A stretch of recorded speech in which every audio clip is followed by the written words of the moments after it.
Hello, my name is Kathryn and welcome to the MadeByMoomeeno Knitting Podcast. A really warm welcome to you if you're new here, and a massive welcome back and thank you if you're a returning viewer. Thank you so much for all of your lovely comments on my last video. I really appreciate it, especially as it wasn't one of my normal episodes. So yeah, thank you so much for that. Okay, we've got a lot to talk about today. So, as I said, my name's Kathryn, and this is my corner of the internet to talk about all things knitting, any projects that I'm working on at the moment, any test knits, any bits and pieces that I'm up to knitting-wise. So I've changed the format a little bit of how I film today because I'm having trouble with storing videos on my phone. So I can't see myself to make sure that I'm in frame, so hopefully this will work out okay. I'm filming today in the western part of Germany, not too far from Düsseldorf and not too far from the Dutch border either. But I'm originally from Wales, but I live here permanently with my partner. Yeah, so we live here with lots of yarn, and it's a beautiful September morning today, just after the autumn equinox, and surprisingly warm for the time of year, although I am starting to feel quite autumny. Or fall, as you call it in North America. Although I like the German word for it, Herbst, which is really nice. But yeah, we were on holiday a couple of weeks, or last week, in Thailand for a couple of weeks. And all I can think about when I was there, walking along the beach, was coming back home and making pumpkin soup and yeah, getting on with my knitting, because honestly I did hardly any knitting for like 2 weeks, and I haven't done a proper podcast for about 4 weeks, so I'm feeling a little bit rusty if I'm honest. So hopefully this will go okay today. I've got my notes, I've got my knitting, so let's get started. Let's start with what I'm wearing today. This is quite an old to me knit. This is the Magnolia Bloom by Camilla Vad, and I knit this a few years ago. All of the notes are on Ravelry for this. Oh, and anything I talk about in the podcast is on Ravelry or linked down below in the show notes. You can also find me on Instagram and Ravelry and Ko-fi. I'll put the details up here. If you want to follow me anywhere else. And thank you also, a massive thank you to the people who have been supporting me on Ko-fi. I really, really appreciate it. Thank you so much. It's very, very, very kind and generous of you. Anyway, back to the jumper. So this is the Magnolia Bloom by Camilla Vad. And if I just pull my notes up for this. Yeah, I knit the size L to pattern. I made it yeah, a couple of years ago, I think. But this is made in Nutiden, and the colourway is Vagat. I think that's how you say it, Vagat, maybe? If there's any Swedish people watching, please feel free to tell me how to say it properly. But I was very new to knitting with Unspun. I think this was maybe the first thing that I knit in Nutiden. So I held it with a strand of mohair because I wasn't sure how it was going to behave.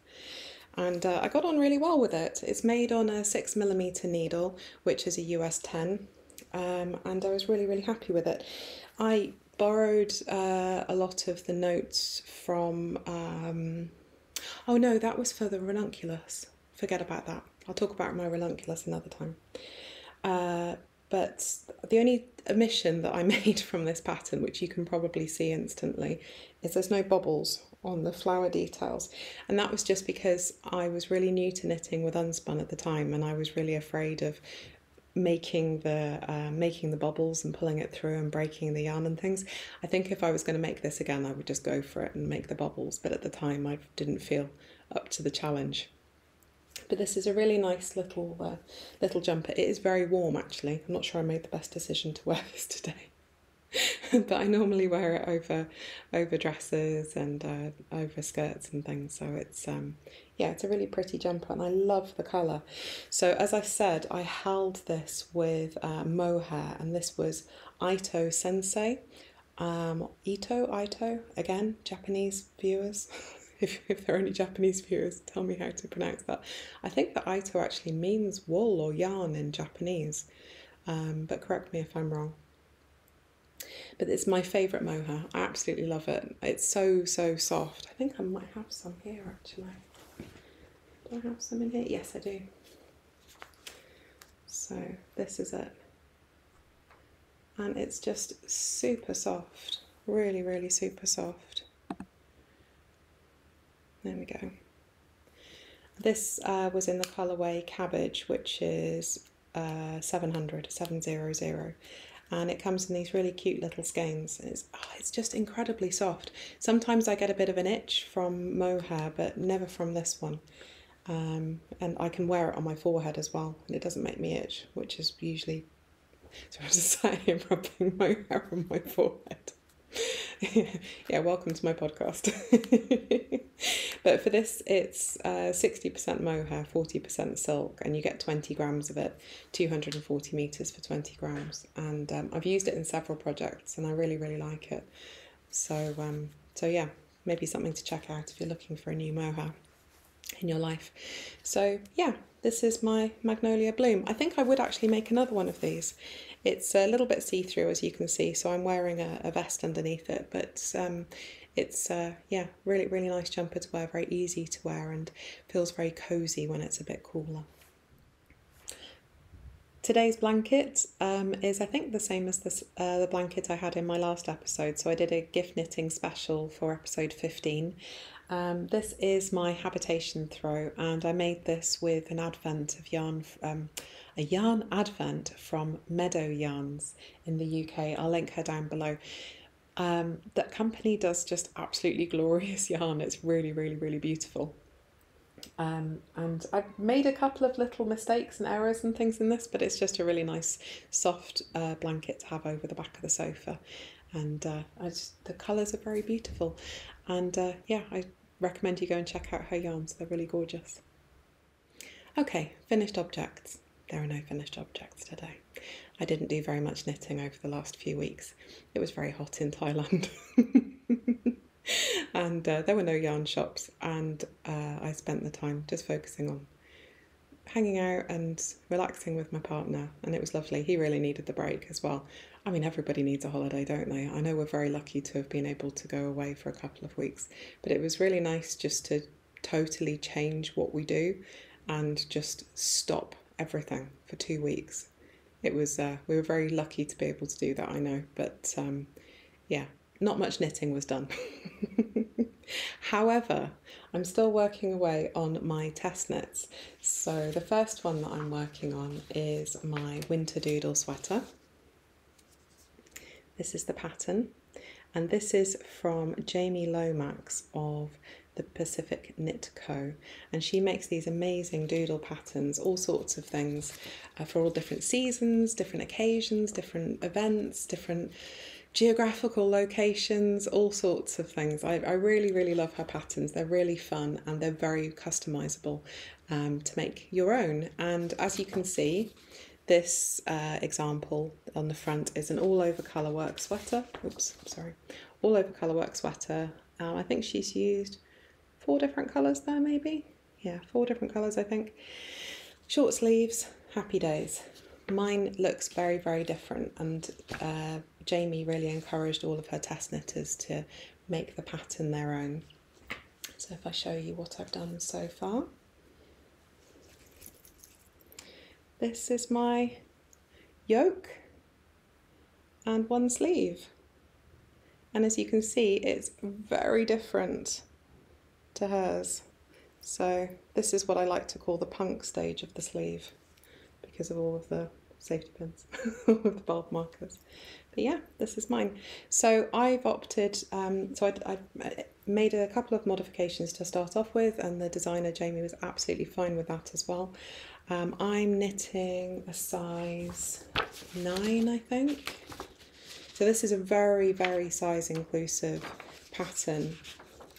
There's 10 different sizes, and it goes from a chest circumference of 30 inches or 76 centimetres up to 72 inches or 183 centimetres.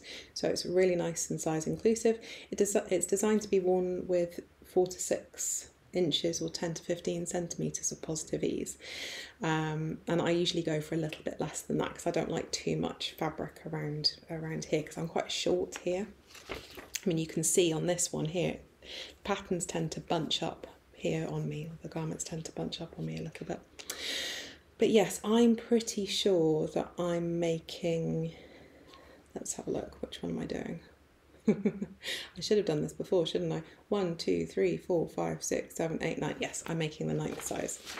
And I actually cast on the stitches for a smaller size for the neck, for the collar. And then when I did the first plain round, after I cast on for the collar and did the ribbing, I just increased back up to the correct number of stitches for my size. The pattern is extremely well explained. So basically, Jamie provides a whole array of different doodle charts for you to use with different winter-based motifs. I opted to use all snowflakes, but there's really, really clear instructions of how to plan out your yoke, what size repeat you need for each bit, where to put your increases in. Yeah, I love her patterns. They're really, really well explained, well written, very intuitive. Also, I must apologise. I'm filming on the weekend. I normally film on a Monday, and there are some little kids next door playing on the balcony because there's it's a beautiful day outside. So if you can hear any squeaking, it's the kids next door. But hopefully it won't be too loud. It sounds quite nice though, to be honest. Okay, so yeah, I opted to do all snowflakes on mine, and I've got 1, 2, 3, 4, 5 different charts there before I split for the sleeves, and I'm really happy with it so far. It's really gorgeous. I've used quite a toothy yarn. This is a Norwegian yarn for my main colour. I bought this in Oslo when I was there earlier on in the year. Oh, what am I doing? So this is new filming format. Okay, this is Hillersvåg Vardar, and this is in the colourway Blue Grey, and it's a really gorgeous yarn. It is a little bit rustic. I think I could probably wear this quite directly on my skin, but we'll see what it's like when I finished it. This is a DK. 100 grams is 200 meters, and it's just a really nice, it's got a kind of a luster to it, which is really interesting for quite a rustic yarn. But I enjoyed the way that this blocked, and I'm enjoying working with this as well. It's nice on my hands. So this is my main colour, and I'm holding this, or for my colour work part, I used Peer Gynt from Sandler's Garn. And this is in the colourway, it doesn't have a name, 2511. It is kind of a marzipan-y off-white colour. And this is a very similar weight to the other yarn that I'm using. It's 50 grams is 91 meters, so it's slightly thicker, slightly heavier than the other yarn, but I think it worked out really nicely for the colour work. I'm wondering whether or not, when I get down to the bottom, to put in another row of snowflakes, because she's got so many, the designer's got so many beautiful snowflake charts, and I don't feel like I've used all of the ones I want to, so I might put in another row down at the bottom. But yeah, I love snowflakes, love all things snowflakes. So you can see on here I've got my little snowflakes my little needle stoppers as well. I think that one was from So Sweet Violet. I think I got that last Christmas. I think I ordered some little bits and pieces. But yeah, this test knit is due at the end of October, and I think the planned release date is on the 1st of November. Honestly, even if you don't want to knit this jumper, the motifs are worth every penny of the pattern, because you can use them on a whole variety of things, from hats to socks to I don't know, dishcloths if you wanted to make Christmas dishcloths or something. But I absolutely love these.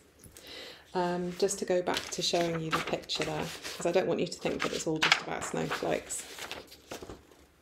You can see there's a whole variety of motifs in there that are available. Trees and holly. There's also snowmen, presents, gifts. I think there's some Might be some candy canes and things in there, and also some kind of more geometric patterns as well if you want to do sort of in between rows. But yeah, really lovely. Most of the charts are just for 2 colours, but there are 1 or 2 with 3 colours. But if you're not feeling too confident with your colour work, you could duplicate stitch those. But I think that as a first colour work pattern, if you're new to colour work, this would be a really good way to start, because they're really nicely explained, very intuitive, and you can choose your difficulty level, to be honest.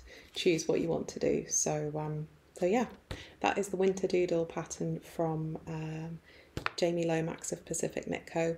I think, as I said, the release date is the 1st of November. But yeah, keep an eye out for that. Okay, so my next WIP is another test knit, this time for Maxim Cyr, otherwise known as Max the Knitter. And I'm making this collar, although I believe in North America you call this a dicky as well.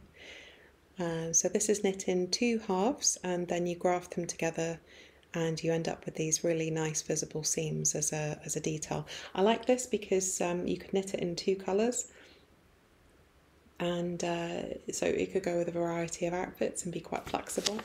But I think it would also look really, really nice just done in 1 colour as well. It would look really smart. So yeah, this is just in the 1 size. It's knit on, I think, a 3.5mm needle, a US 4, and he recommends using a fingering weight held with a lace weight. Now what I've done, I'm using an Unspun. So this is some leftovers from a ranunculus that I made a couple of years ago, and this is from Woolen Twine, and this is when she did some Unspun, and I think this colourway is called Rye. She called her Unspun Thrive, and it's a very I don't know how you call this. It's kind of a very squishy Unspun. It's kind of quite like foamy. I can't think of the word, but it's very. There's lots of fibres going on it. Often with Unspun, like from Newton or whatever. I have some here. It's got quite long staples in it. This has got a real mix of different staples in it, so some are short and some are long, and it gives us this really squishy, cushiony effect. But yeah, this is what I used for this one here. It's what made me think to wear this jumper today, because I knew I was going to show you this. But anyway, I'm using this held with, oh gosh, where is it? I've got too much stuff here. Here we go. So this is all leftovers. This is all stash yarn. This is a baby alpaca from Lang Yarn that I got ages ago. It's discontinued now, as is this, sadly. But it was on sale, so I just grabbed a load of it, and I thought this is perfect. It's really soft. The only downside is it's a little bit elastic, so when you block it, it tends to spring back a little bit, rather than adapting to the new shape that you're blocking it to. But it's not the end of the world for a cowl, that's fine.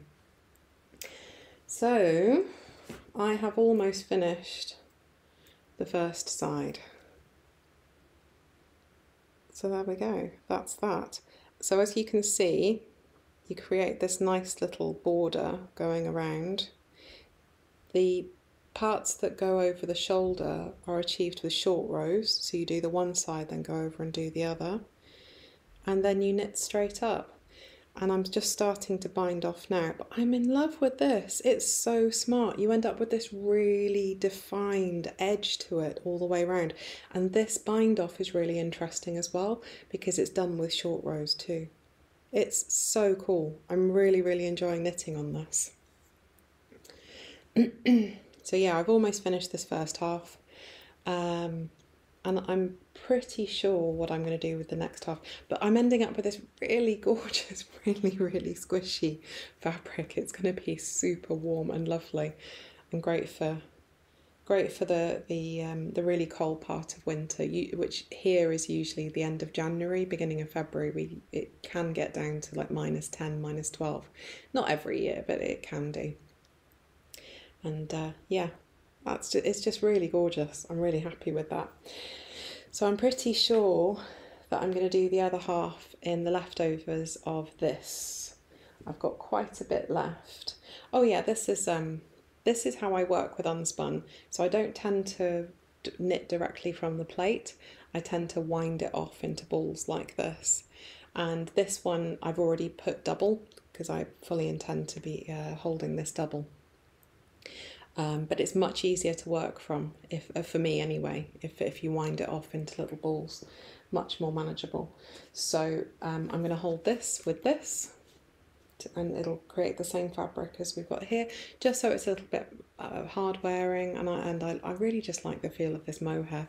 They just go really, really nicely together. You do not have to hold Unspun with mohair, you really don't. Even though it looks very fragile, once it's knitted up, it's really not at all. If I show you here. So I've talked about this in a previous episode, but if you pull it, it just comes apart like that, and it looks really, really fragile. But once it's knitted, it's impossible to pull it apart. You know, I'm pulling that really, really hard, and it just doesn't come apart. Those staple lengths provide so much strength. So yeah, if you fancy trying Newtoden, they are having an update very shortly for the autumn equinox. So there was an update for Patreons yesterday. Might have ordered some bits and pieces, but it goes on for public sale, I think, on the 26th of September. So if you're interested in trying some Unspun, Newtoden, in my opinion, is one of the best, absolutely. And there are some beautiful colours. Actually, I'll put a picture up here. There's some really beautiful colours for this release, and I'm very, very excited to get my parcels of woolly joy. So yeah, anyway, back to this. The cowl, or the collar, dicky, whatever you want to call it, the deadline for this is, I think, the 20th of October. So I imagine this will go on release shortly after that. They're usually pretty quick to turn around afterwards, and it's a very well explained pattern again. I really enjoy Max's patterns. They are clear.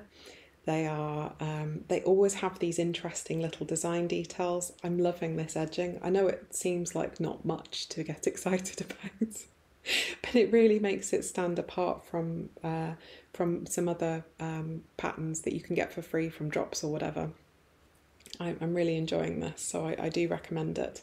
And yeah, keep an eye on my Instagram, because I'll be putting some pictures, maybe even of my dad modelling this, because I'm going to Wales next week, hence why I'm filming on a weekend. But yeah, I'll talk about that at the end. Okay, very quick MAL update.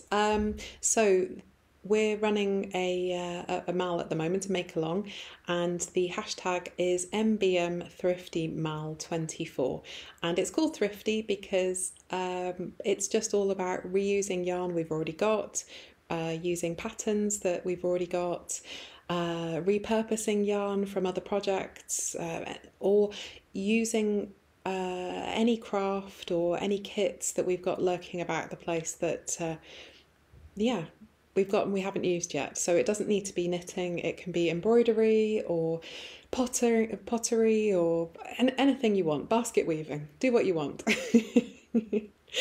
So yeah, the deadline to enter is the 30th of September, and all the details are down below. I also have a group on Ravelry, and all of the details of how to enter and the rules to enter are there as well. You do not have to have a finished object. Just post a picture of your WIP on Instagram using the hashtag, on Ravelry in the group, or you can email me. You can email me the pictures as well. Just let me know if you're happy for me to use the pictures publicly. Because I'm planning on doing a little montage, a little slideshow of all of the entries. We've had loads of entries. It's been absolutely wonderful. Some people have entered multiple times, and I'm totally, excuse me, I'm totally happy if you want to double dip with other MALs and things as well. This is just supposed to be zero stress, a little bit of fun, and we've got some really lovely prizes. If you have a look back at my previous episode, you can see them. But there's some gorgeous skein, a gorgeous skein of yarn from the WE Yarn Company, some other commercial yarn, a beautiful hand-dyed skein from Valk, and yeah, so I'm putting together 3 different prize bundles. and also some very kindly donated patterns. So Nancy Wheeler of Knits It Pappy has donated a pattern, as has the Autumn Acorn, as has Bluebird Pine Shop as well. So JC of Bluebird Pine Shop has kindly donated a pattern too.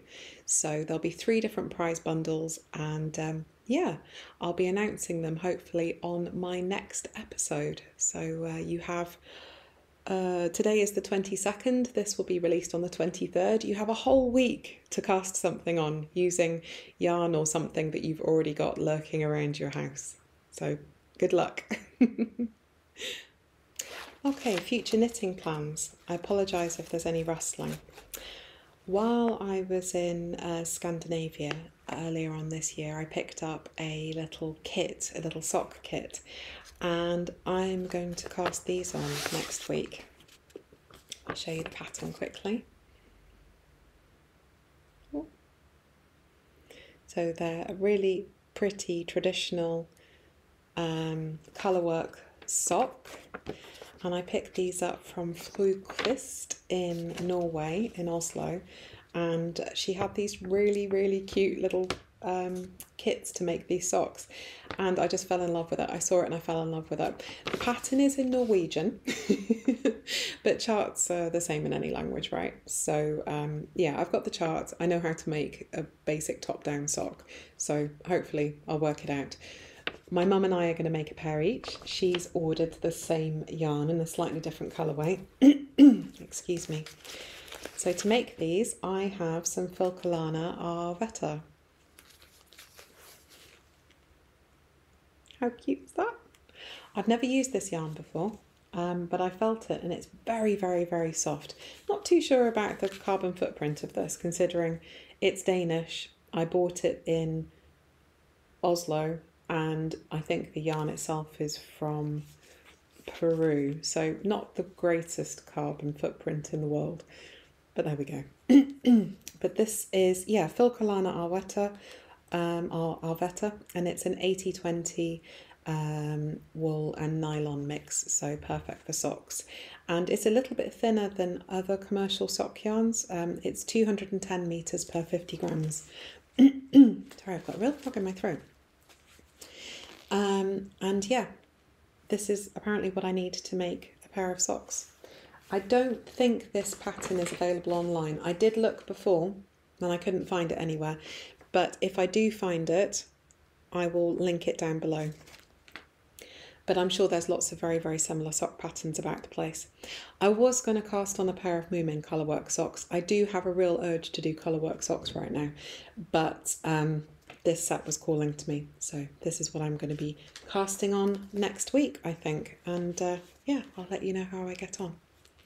Okay, so acquisitions, there are none. As I said that just now, I've ordered some bits and pieces from Nutiden, or Nutiden Yarn. The actual name of the company, I don't want to say it in case I get it wrong. Höna och I is how I want to say it, but please do correct me, any Swedish people who are watching. I did look up the pronunciation, but I heard a few different ways of how to do it. Caroline, the joint owner of the company, she talks about it sometimes in her podcast on Patreon, but I find it quite difficult to mimic the pronunciation, and I'm so afraid of getting it wrong. But yeah, so I ordered some of the beautiful raspberry red, the gorgeous grey blue, and some of the more neutral sort of oatmeal-y sort of colour. And I think I know what I'm going to knit with them, but I'm not 100% sure. I'm already making a festive pullover here, but I have it in my mind that I'd like to make the Yule Do by Isabel Kramer as well. Maybe not this year, but possibly next year. And I think I'd like to use the raspberry red as the main background colour, and then do the little Christmas tree or little fir tree motif across the yoke in the oatmeal-y colour. I think that would look really nice. So I might not do that this year, might be next year, as I said, but that's the plan. With the blue colour, I have no plans for that whatsoever. I just couldn't resist. It was just such a beautiful colour. I couldn't not order it. So yeah, that should be arriving in the next couple of weeks. Although I'm not going to be here. There's some things going on in my family. Everything is fine, but I just need to go back to the UK for a couple of weeks. A member of my family has got to go into hospital for a routine operation, and I'm just being helpful. I have a little bit of time now before I have to do adulting, boring things in a few weeks' time. So it's a good opportunity to go back, spend some time with my family, and be helpful. Yeah, so I'm going to be in Wales for 2 weeks. I imagine I'll be going to some knitting shops with my mum while I'm there. I think we'll probably manage to squeeze that in at some point. So the next episode will probably have some footage of some yarn shops in Wales. I imagine we'll go to Abergavenny. There's a really nice yarn shop there. But the last couple of weeks I haven't really been to any yarn shops. I went to Düsseldorf to do some filming for this episode last week, and there aren't really any yarn shops in the centre. Please do correct me if I'm wrong, if there are people who live locally to the area. But I thought I'd do something a bit different. I know that quite a few people who watch the podcast are new knitters, and I thought I'd cover something that might be interesting for them.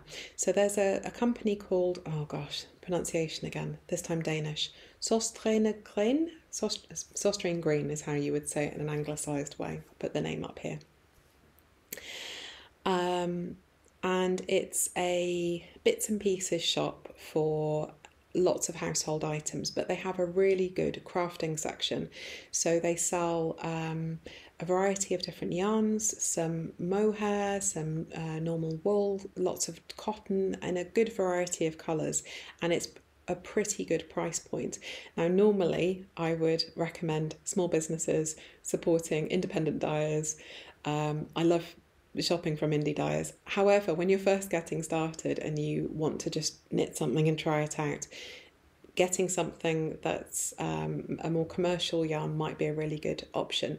Also, they sell lots of notions like gauge squares and stitch markers and lots of very inexpensive knitting needles. You get what you pay for. They're not chow-goos. But if you're just getting started or you need a random size of DPN that you know you're never going to use again, it's a really good option to think about. They also sell sewing supplies, things like that. So I believe there are shops all over Europe. I'm not sure if it's in the UK. I think there might be a few in the UK. But I've put a link to their website down below just in case you're interested. So I've taken you on a very short tour of that shop in Düsseldorf, just as something a bit different, instead of going to independent and other yarn shops, more traditional yarn shops all of the time. But I have no acquisitions to show you this week. I've been very restrained, probably because I haven't been in the country or near any yarn shops. Okay, so as I said, next week I'll be going to the UK for a couple of weeks. I might even film an episode while I'm there. We'll see. Might get to see my mum's craft room, which is incredible. If you go back to I can't remember which episode it is. I'll link it up here. I went to Wonderwool with my mum back in March, I think it was, and I did a little tour of my mum's craft room then as well, I think. But it's yeah, craft room goals, definitely. So I think that's all I want to talk about today. Thank you so much for spending your time with me today. I hope you're well. I hope you have had a lovely summer or a lovely change of season, whichever hemisphere that you're in, and that you're looking forward to the next season. I'd love to hear about your knitting plans and anything that's going on with you right now. And yeah, I hope to see you very soon. Take care. Bye.